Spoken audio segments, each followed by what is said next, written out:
Selamlar sevgili Boğa burcu, hoş geldin. Umarım sağlığın, sıhhatin, keyfin yerindedir. Bakalım kariyer hayatında, aşk hayatında, hayatının genelinde 8-10 gün içinde senin için hangi enerjiler akacak sevgili Boğa burcu? Son kez kartlarımı senin için bir karıştırıyorum ve ilk mesaja bakıyorum. Yıllardır söylüyorum ama yeni gelenler için hatırlatma yapıyorum. Güneş, yükselen, ay ve stelyum bütün boğalar dinleyebilir. Benden sonra zaten herkes bu şekilde söylemeye başladı. Özellikle tarotta çekildiğiniz bir videoyu izleyebilirsiniz arkadaşlar. Bakalım devam edelim. Şimdi burada bir takım gizemler ve sırlar var ama tam olarak konu nedir dediğimde sevgili Boğa burcu, burada diyor ki arka planda kalan ve senin göremediğin, seni engelleyen, hani şey deriz ya, gerçekten dibini gördüm. Zoraki yaptığın işler, bir takım bağımlılıkların, arka planda çalışan bir takım negatif etkiler hem duygusal hayatını etkiliyor olabilir hem de hayatında bir takım önemli başlangıçlar gerçekleştirmeni etkiliyor olabilir. Şimdi diyor ki senin için zaten bu önümüzdeki 8-10 güne niyet alıyorum. 8-10 gün içerisinde çok önemli farkındalık elde edebileceğini söylüyor. Olasılıklar doğrultusunda en doğru olasılığı alıyoruz arkadaşlar, biliyorsunuz. Şimdi burada diyor ki önemli farkındalık olacak. Ve burada gerçekten dibini görmek var. Hak ettiğin bir şeyi sanki uzun süredir alamadığın gibi ayrıyetten bağımlı olduğun konulardan bahsediyor. Fakat bunlardan daha çok hani kurtulma enerjisi var ama üzerime her şey yük bindirdi deriz ya. Böyle bir durum var. Yani arka planda senin için çalışan bilmediğin bir şey var ve bununla ilgili bu 8 ve 10 gün içi, hadi 10 gün diyelim, netleştirelim konuyu. İzlediğin andan itibaren geçerli. 26 veya 27 Ağustos tarihinde bu video yayınlanacak ama ne zaman izlersen ondan itibaren geçer. Çünkü aylar öncesinin videosunu izleyip bile uyumlananlar var. Enerji herkesin hayatında farklı çalışabilir arkadaşlar. Zaman kavramı dediğimiz şey de zaten biliyorsunuz. Şimdi burada şöyle bir durum var. Arka planda çalışan farklı bir etki var. Bu 9-10 günlük süre içerisinde bir kırılma yaşayacaksın ve sonrasında sanki taşlar birazcık daha yerine oturmaya başlayacak gibi. Hem yeni başlangıç doğrultusunda hem de duygusal hayatınla ilgili kendi emeğinin değerini yeniden belirleyebileceğin, ekonomik olarak da duygusal olarak da özgürlüğünü yeniden güçlendirebileceğin enerjiler var. Fakat burada şöyle bir şey var. Şimdi bir şeylere çok fazla tutunuyor olabilirsin. Maddi olarak da manevi olarak da. Bir işe, bir kişiye, bir kuruma, bazı koşullara, yani seni zoraki olarak zor durumda bırakan bir meseleden bahsediyor. İşte buralarla ilgili bu 10 gün içerisinde bir kırılma yaşayacaksın ve sonrasında bir özgürlük olacak diyor. Mesela çalışmadığın halde çalışmak zorunda olduğun bir yer düşün. Maddi bağımlılıklarının çok arttığını düşün. Zoraki yapmak zorunda olduğun bir sistemi düşün. Bağlı olduğun bir şeyi düşün. Yani kopmak istiyorsun, kopamıyorsun gibi sanki. Ve seni yoran durumlardan bahsediyor. Buradaki en önemli mesele ne biliyor musun? İşte orada fark etmen gereken, ne biliyor musunun sorusunun cevabını verecek bir fark ediş yaşayacaksın diyor. Ve sonrasında bir özgürlük gelebilir. Ve bundan sonraki süreçlerde yaptığım işte sadece bunu yapacağım. İşte sadece para kazanmak için o işi yapmak değil. Ya da sadece ilişkim var diye o ilişkiyi yaşamak değil. Her şeyin dört dörtlük olabileceği bir sisteme geçmek var ve burada bir şeyleri sorgulayacaksın sen. Sorgulayabilirsin. Hani ben bunu gerçekten istiyor muyum yoksa mecburi olarak mı buradayım dediğim bir durum var. Yani seni bağlı tutan bir şeyden kurtulma ile ilgili isteğinin çok artabileceğini ve bununla ilgili önemli farkındalıklara ulaşabileceğini gösteriyor ve devam edelim bakalım. Aşıklar. Evet.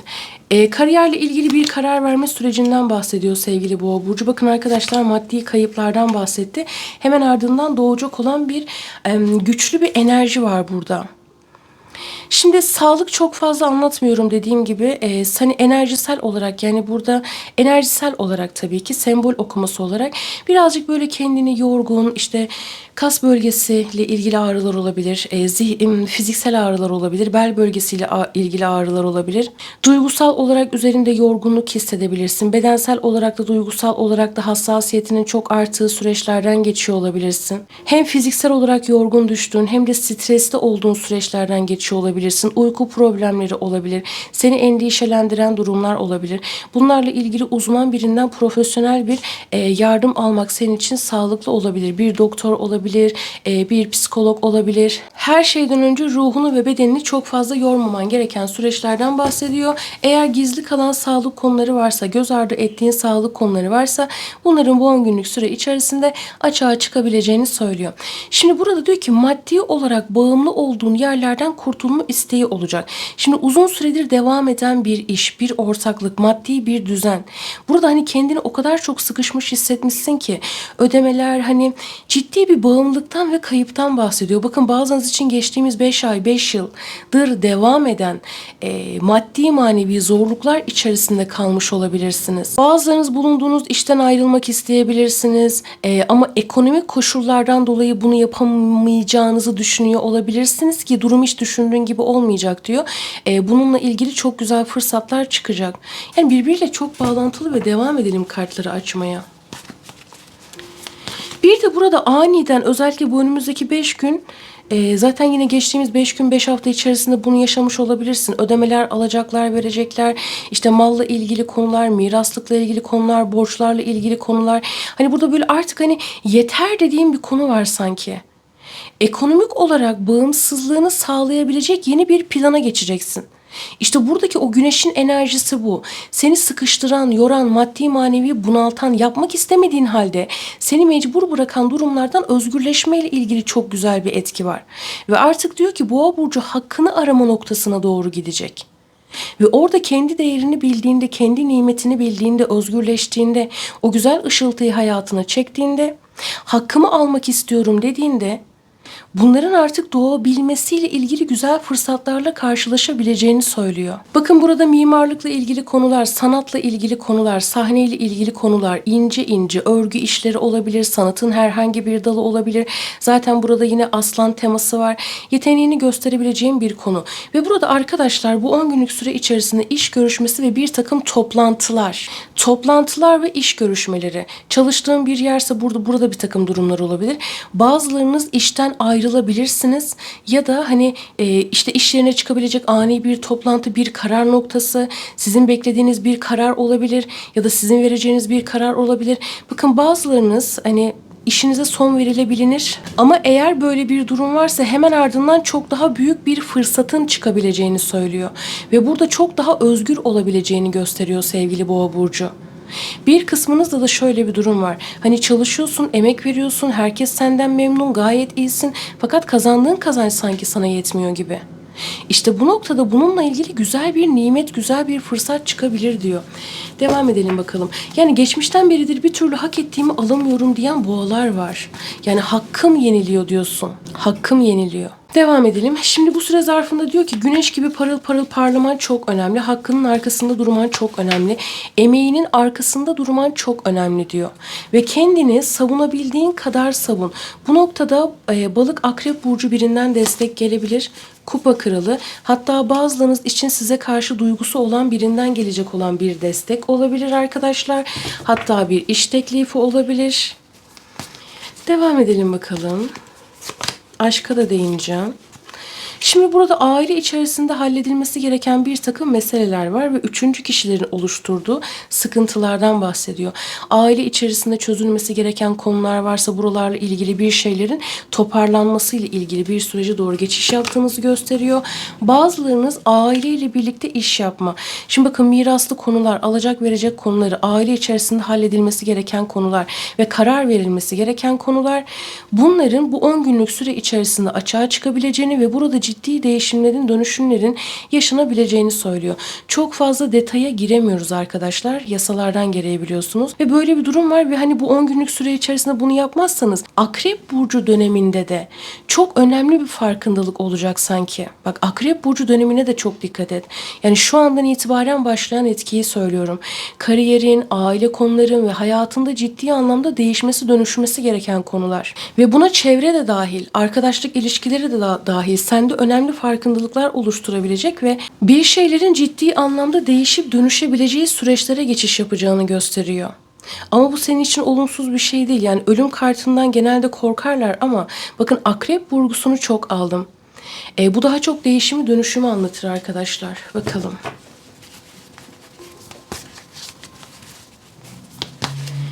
Bir de bazılarınız sanki birazcık yorumlama hatası da yapıyor olabilirsiniz. Oğlak burcu bir hanımefendiden gelecek olan bir destek var. Aslan burcundan gelecek olan bir destek var. Ne ile ilgili bu dediğimde bakın para. Şimdi bu dönem bol bol hayır yapmak, bol bol yardımlarda bulunmak, bol bol sadaka vermek çok önemli. Yine yıllardır söylüyorum, söylemeye devam edeceğim. Bu sadece para vermek anlamında değil ya da işte birinin bir ihtiyacını karşılamak değil. Bir emeğin karşılığını vermek de aynı şekilde. Hal hatır sormak da aynı şekilde. Hani burada öyle bir yetersizlik var ki bir taraftan diyorsun ki ben de emeklerimin karşılığını alamıyorum.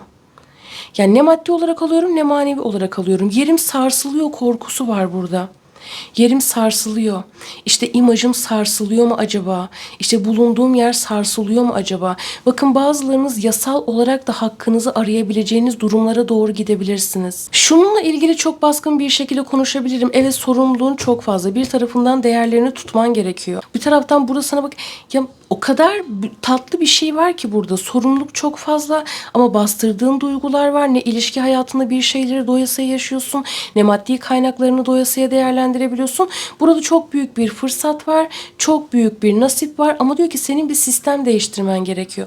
Yeteneklerinden para kazanmak, hobilerinden para kazanmak, yeni bir iş kapısı, yeni bir gelir kapısı. Ve o kadar verdiğin mücadelenin karşılığında gelebilecek olan bir ödülden bahsediyor. Yeni bir girişim, yeni bir teklif. Mesela uzun süredir hobi olarak yaptığın bir şeyi artık böyle meslek haline dönüştürebilirsin. Artık bunu çok daha profesyonel bir şekilde yapacağım diyebilirsin. Sağlıkla ilgili konular, bakın doktorlukla ilgili, sanatla ilgili konular, sahneyle ilgili işler. Hani herkes kendi durumuna göre alsın pek tabii ki. Özellikle el emeğin ile yaptığın şeylerin ne kadar değerlendiğini fark edebilirsin. Mesela şey gibi, yani bir örgüden örnek vermiştik. Hani herkes kendi durumuna göre alsın arkadaşlar. Yaparsın, bir bakarsın o kadar çok kitlelere hitap edersin ki herkesin dikkatini çekebilir. Güçlü insanlar senden alışveriş yapabilir. Şimdi burada hani ayrımcılık için söylemiyorum ama burada emeğinin görülmesiyle ilgili bir etki var. Fakat bazılarınız hani yükler çok fazla, sorumluluklar çok fazla, baskı altında olduğunuz durumlar var. Hani bir şey yapmak istiyorum, yapamıyorum dediğiniz durumlar var. Ailede dönüşmesi gereken durumlar var, sorumluluklar var. İşte bu noktada diyor ki ne kadar sıkışık olursan ol, ne kadar korkarsan kork. Çünkü yorgunluk da var bak burada. Endişeli olduğun durumlar da var. Küçücük de olsa orayla ilgili adım attığında ne kadar böyle yağ gibi akıp gittiğini görebilirsin diyor. Danışmanlık, eğitim, tasarım, üretim, kendi yeteneklerini açığa çıkartmak, destekleyici etkiler var senin için. Yönetici biri olabilir, aileden biri olabilir, bir iş ortağı olabilir ya da profesyonel olarak sana destek sağlayabilecek biri var. Eğer sen zaten konumunda iyi bir noktadaysan, sevgili Boğa burcu, herkes durumuna göre alsın. Hani her ne kadar bir iş arayan da olsan, ismini duyurmuş, konumunda, makamında yüksek bir, hep her şeyin bir üstü vardır ya arkadaşlar. Hani hiçbir şeye ihtiyacın yoksa bile basit değil ama basit gibi gözüken şeyler çok önemlidir. Birinin ben sana güveniyorum, ben seni seviyorum demesi bile çok büyük bir destektir aslında. Tamam mı? Hangi noktada olursan ol. Ayrıyeten eğer senin güçlü bir konumdaysan sen de başkalarına destek olabilirsin eğer böyle bir şey varsa ve başkalarına destek oldukça önünün daha da çok açıldığını fark edebilirsin. Özellikle bak buradaki para beşlisine bak. Mesela şöyle düşün, çok muhteşem yeteneklere sahip biri var ama ötekileştirilmiş, tukakalaştırılmış ya da emekleri görülmeyen biri var. İşte sen ona destek oluyorsun gibi düşün. Sana destek olanlar var, sen de aynı şekilde. Ya bu dönem dedim ya, sadaka vermek de çok önemli, yardım etmek de çok önemli. Özellikle bakın elle yapılan bir şeyler. El işçiliği. Ne yapıyorsan elinle. Ayrıyeten elinle verdiklerin de bak, bir bardak su vermek de olabilir. Enerji o kadar keyifli ki. Yapmış olduğun bir yeteneğin fark edebilir. Bunu artık ticari hale dökebilirsin. Yani çok profesyonel bir hale dökebilirsin. Ama şöyle bir durum var bak, para ası ve para dörtlüsü. Sana gelen parayı, sana gelen teklifi doğrudan hani böyle güvenliymiş gibi çok kabul etme. Para tekliflerine karşı dikkatli olman gerekiyor. Çünkü bazı teklifler sende sonradan çok yorucu etki oluşturabilir. Yani burada eline, bu 10 günlük süre içerisinde eline geçecek olan bir para var, bir ödül var, bir yatırım olabilir, bir destek olabilir dediğim gibi. Başta çok iyi gelebilir. Baby diyebilirsin. Ama burada da hani koşulları iyi. Şöyle düşün. Biri diyor ki işte ben bu işe yatırım yaparım. Ya da böyle bir ortaklık yaparım. İşte diyor ki bak, arka planda gizledikleri başka bir şey olabilir. O yüzden koşulları, şartları çok iyi incelemen gerekiyor. Yani karşılığında sen bak, asa onlusu, karşılığında senden alacakları çok daha büyük olabilir. Oradaki denge, hani bu da birazcık hani test gibi düşün. Kendi hakkını korumak için test gibi düşünebilirsin. Ya da işte hani iş yapacaksın, sözleşmelerdir, anlaşmalardır, işte halletmen gereken evraklı işler vardır, evrak kürek işleri vardır. Orada gözünden kaçırdığın bir madde, bak banka ile ilgili işler de olabilir. Okumadığın bir detay, gözünden kaçırdığın bir madde sonraki zamanlarda sende sorun çıkartabilir. O yüzden attığın imzalara dikkat et. Sponsorluklar olabilir. İşte hani bu tarz şeyleri, bakın herkes kendi durumuna göre hareket etsin arkadaşlar. Ona göre uyarlayın. Ve böyle bir de şimdi bak, kupa kralının gölgesini kullanın. Böyle sana çok duygusal, çok naif, çok hassas yaklaşan biri olabilir mesela. Sana bir teklifte bulunabilir. Ya sen bana güvenmiyor musun ya? Hani bak zaten hani şöyle böyle gibi, böyle laf cambazlığı olabilir. Aman dikkat yani. Ne duygusal hareket et ne de tedbirsizce hareket et. Tamam, çok böyle tak tak tak tak tak her şey ince hesaplı hareket ettiğin sürece problem yok. Hani öyle insanlar vardır ya, aslında çok samimi değilsindir. Çok da güvenmiyorsundur ama sürekli böyle yapışır ya sana, yalak şambalak. Böyle sen de şey gibi, ya saçmalama, bana güvenmeyeceksin, ya sen beni bilmiyor musun falan gibi böyle. Enteresan konuşmalı olan insanlar vardır ya. İşte hani o böyle kullandıkları kelimelerle de onları anlayabilirsin. Yani gelen tekliflerle ilgili bak, imparatorça işte diyor ki bak, kendi büyücü. Ya şimdi bak, sen ne yapıyorsan bak zaten çok yeteneklisin. İşsizsen iş bulabilirsin. Herkes kendi durumuna göre alsın. İşte kendi işin vardır, çalışma arkadaşlarından memnun değilsin. Çok daha üretken, çok daha bereketli insanlar hayatına gelebilir. Hatta az önce başka bir örnek daha da verdim senin için. Aşırı vaatlerden uzak dur. Sadece sözlü vaatleri yeterli olarak görme. Ve burada da ne dedim? Kendi değerini bil. Kendi değerini bildiğinde zaten biri olmazsa biri olacak. Diğeri olmazsa diğeri olacak. Yeni başlangıçlar açık. Bak, kendi potansiyelin, kendi gücün, kendi doğurganlılığın, kendi bereketin, kendi bolluğun, bereketin, kendi nasibin. Bir marka oluşturabilirsin, bir ürün çıkartabilirsin. Hani o çok böyle pasif olarak başladığın bir şeyi bile marka haline dönüştürebilirsin diyor.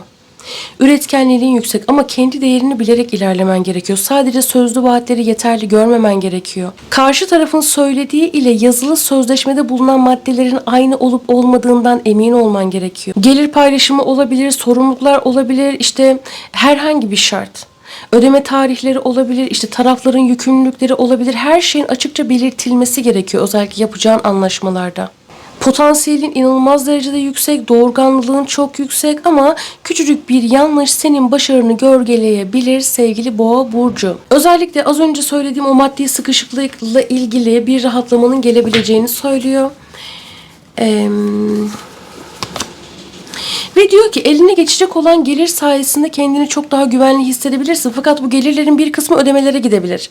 Harcamalara gidebilir. Burada birazcık dengen şaşabilir. İşte ev içi harcamalar olabilir. İşte dekorasyondur. Bazılarınız belki evinize bir şeyler alacak olabilirsiniz. Bir şeyleri yeniden tadilat haline getirecek olabilir. Şimdi imparatorça konuşamadım. Hızlı konuşacağım diye. İmparatorça konforu çok sever. Güzelliğiyle ilgili harcamalar olabilir. Şimdi bakın, bunu her anlamda. Hani sağlığa değinmedim.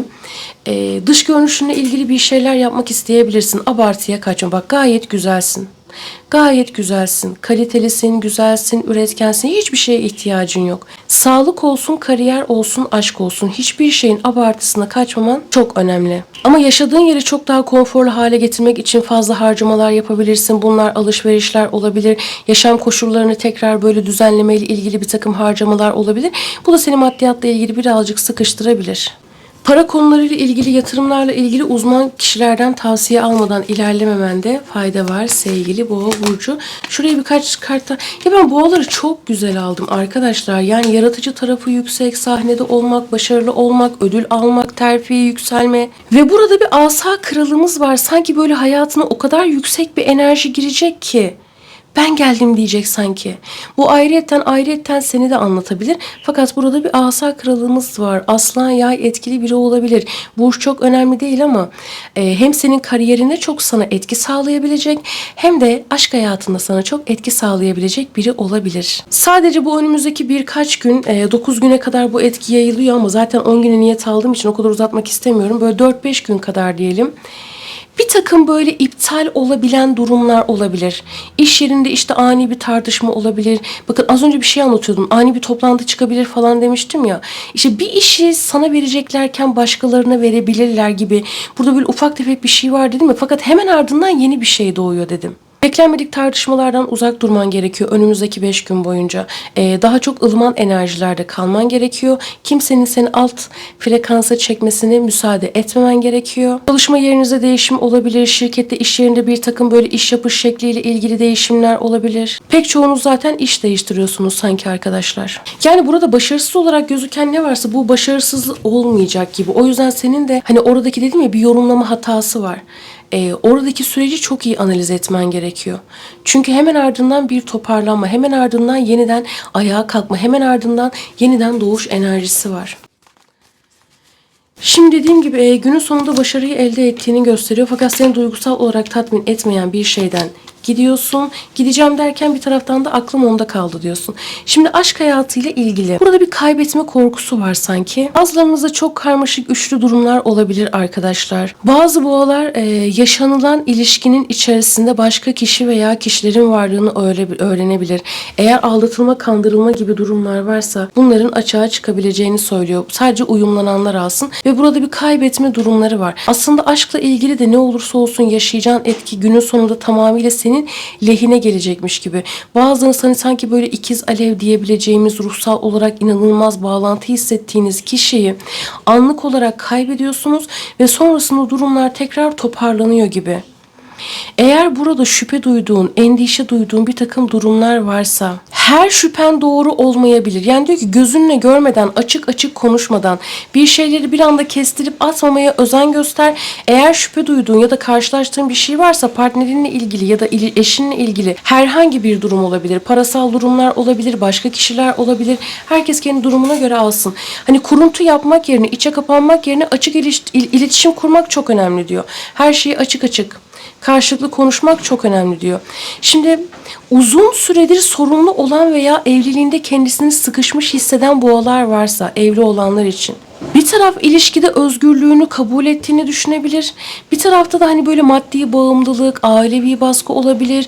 İşte ortaklı sorunlar olabilir. Yıllardır devam eden bir türlü çözülemeyen sorunlar olabilir. Bu birazcık sizi zorlayabilir. Ve bu noktada sorgulamaya düşebilirsiniz. Ben bu evliliği gerçekten istiyor muyum? Ben bu ilişkiyi gerçekten istiyor muyum gibi sorgulanmalar olabilir. Burada balık akrep burcunu aldım. Aslan yay burcunu aldım. Hatta yengeç yok. Evet, balık akrep, aslan yay burcu, boğa başak, oğlak ve ikizler etkisi çok baskın. Yani daha çok baskı altında hissedenler için arkadaşlar. Burada diyor ki kendi özgürlüğünü kaybettiğinde, kendi değerini kaybettiğinde ilişkiye karşı bakış açın da çok değişecek. Yani bazılarınızın belki ayrılma ile ilgili süreçleri olabilir. Orada çok fazla detaya giremiyoruz maalesef. Bazılarınız için geçmişten gelen bir ilişki tekrar gündeminize oturabilir. Eğer tamamlanmamış yarım kalan bir aşk hikayesi varsa ve o kişiyle bir ikiz ruh bağlantısı hissediyorsanız tekrar konuşma olabilir, bir araya gelmek olabilir ve aniden bir yaşayabileceğiniz bir karşılaşma olabilir. Bazılarınızda belki gizli buluşmalar da olabilir arkadaşlar. Bir de ben burada yeni bir teklif alıyorum. Yani aşk hayatında bir noktada karşındaki kişiden daha ciddi yaklaşım gelebilir. Bir şeyleri daha çok nasıl söylenir bu?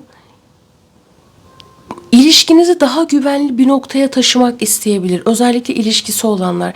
Yalnız olanlar da hayatınıza girecek olan kişi ya da girmek üzere olan kişi ilişkiyi doğrudan bir ciddi noktaya götürmek isteyebilir. Birlikte yaşamak olabilir, ilişkiyi resmileştirmek olabilir, gelecek planları yapmak olabilir. Sana daha çok güven vermek için elinden geleni yapabilir. Ve sadece sözel olarak değil, davranışlarıyla, eylemleriyle, bir anda böyle hayatının içinde var olmasıyla işte ben seni istiyorum diyebilir yani. Bunu sana hissettirebilir. O tutkuyu, o sevgiyi sana hissettirebilir. Fakat dışarıdan gelen etkiler var. Yani bir taraftan böyle hani bir güvensizlik de var içinde. Bazılarınız için geçmişte yaşadığınız sıkıntılı ilişkilerden dolayı yeni kişiyi hayatına alacaklar için orada bir güvensizlik var. Bazılarınız zaten sıkıntılı bir ilişkidesiniz. Yani üçüncü kişiler, dış etkenlerden kaynaklı olarak hani böyle bir şüphe durumu çok artabilir. Bir konuşma duyabilirsin. Bunun aslı olmayabilir. Her gördüğüne, her duyduğuna inanma. İyice bir araştır. Bir mesaj görebilirsin. İşte o kişinin, özellikle bu kişi mesela su grubundan biri ise sana böyle çok ciddi, çok yakın davranabilir. Ama bir şeyini yakalayabilirsin. Eğer sahte biri ise zaten onun açığa çıkacağını söylüyor. Bak. Eğer yalan konuşan biri ise zaten bunun açığa çıkabileceğini söylüyor. Fakat burada ben ikiye ayırıyorum. Bazılarınız gerçekten sizi başarıya ulaştırabilecek güçlü bir partner hayatınıza geliyor. Bir kısmınız için ise öyleymiş gibi davranan, mışmış gibi davranan kişinin gerçek yüzüyle karşılaşacaksınız gibi. Bir mesaj, bir haber, ama yine de hani iyice araştırmadan bir anlamaya çalış diyor. Hemen yargıya düşme. Hani bir anda bir suçlama diyor, bir zaman ver diyor. Bir takım sırlar varsa açığa çıkabilir. Bazılarınız için bir ilişki sona erebilir. Bir anda bir uzaklık kararı alabilirsiniz. Bakın, bir kısmınız için söylüyorum. Hani artık burası beni duygusal olarak tatmin etmiyor ve bana yorucu gelmeye başladı. Bir kısmınız zaten iki kişi arasındasınız. Yani aşk hayatında aslında doğru enerjiler senin için var, fakat diyor ki ne fazla duygusal hareket et ne de fazla tutkusal hareket et. Yani kadersel olarak bir şey zaten senin karşına geliyor. Fakat o gelmeden önce senin kendi alanını iyi koruman gerektiğini söylüyor. Ve bazılarınız için arkadaşlar gerçekten böyle hani geçmişte, ama bakın geçmiş ilişki derken şunu söylemiyorum. Bazılarınız için evet geçmiş ilişki diyor. Bazılarınız için eş ruh bağlantısı hissedebileceğiniz biri olabilir. Fakat geçmiş ilişki derken geçmişte seni üzen, kandıran, aldatan bir ilişkiyi söylemiyorum. Geçmişte gördün, aranda yoğun bir etkileşim vardı. Dedin ki onda bir şey var. Ve sonra aranıza engeller girdi. Belki neredeyse 6 senedir hiç görmüyorsun bile. Bakın, bazılarınız için böyle bir hikaye var. Ve onunla sanki yollarınız tekrar birleşecek gibi bir kısmınız için. Biz çok detaya giremiyoruz dediğim gibi. Ama katıl bölümünde bunlar için çok ayrı videolar çekmeye başlayacağım arkadaşlar. Daha detaylı konuştuğumuz ve sizin de sorularınızı cevaplayabileceğim açılımlar olacak. Deniz Yıldızı ruhu. Kendinizi sonsuz olasılıklara açın diyor. Zaten bir sürü olasılığımız var biliyorsun. Her şey o güzel kalbine göre olsun. Kendine çok iyi bak. Zorun kolaylaşsın. Hepimizin zoru kolaylaşsın. Sokak hayvanlarını ve kimsesiz çocukları unutmayalım lütfen. Ve buraya kadar geldiysen, abone değilsen lütfen abone olmayı unutma. Abonelikler ücretsiz arkadaşlar. Kendine çok iyi bak. Görüşmek üzere. Hoşça kal.